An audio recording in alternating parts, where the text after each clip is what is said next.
I hear from a lot of families that they don't teach good financial advice in school. In fact, it's pretty much non-existent. They don't teach you how to create a budget, how to balance a checkbook, how to invest or think about money in general, which is why I want to start a series for younger adults. My goal is that this series, grandparents, parents can use these videos as a resource to send to their grandchildren or children. Heck, maybe some will even sit down and watch the videos together. I'm going to call this series What Should Be Taught About Money. So our pilot video is going to be the future costs of your purchases. I'm Spencer Ford, CEO and wealth advisor with Conservative Financial Solutions, also a certified financial planner professional. And let's get into today's video.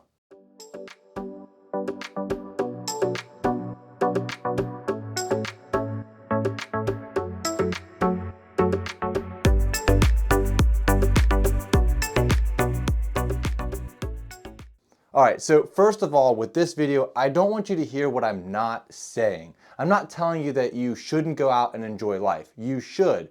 But today's lesson is about shifting the way you think about spending your money. You see, when most people go to make a decision about their purchase, they ask themselves two questions. Well, I mean, if we're being honest, most people really don't ask themselves these questions. A lot of impulse buying is done. But if someone does ask themselves a question, usually they're asking themselves these two questions, and that is, how much does it cost and can I afford it? And you might be thinking, Spencer, what's wrong with asking those two questions? And it's not that there's anything wrong in particular with asking yourself those two questions before you make a purchase, but I don't believe that's the best way that you should be thinking about the purchases that you make. The best way to think about the purchase is to consider what it's going to cost in the future. So here's an easy example that I can give to explain what I mean.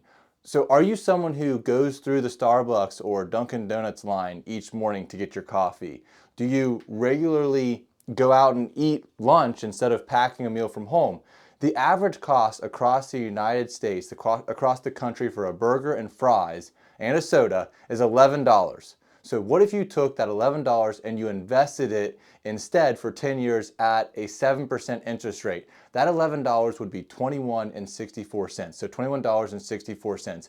And maybe that doesn't seem like a big deal. Maybe that burger and fries and drink is still worth $21.64 to you. And if so, that's fine. But at least you're starting to think about really what that purchase means for you over the long haul. So let's consider 250 working days in a year. $11 a day, that's $2,750 a year. If you did that for 10 years, that's $27,500. With the interest rate that we assumed before of 7%, that's actually closer to $38,000. So it all adds up. The trips to the coffee shop, eating out, the subscriptions to various outlets, it doesn't seem like a lot of money now, but it is a lot of money later on if you were to actually take that money and let it grow. So now just to address, the haters that are out there, I know that if you're packing food from home, that still costs money. If you're making coffee at home, that still costs money. And trust me, I don't want to live a life without caffeine either.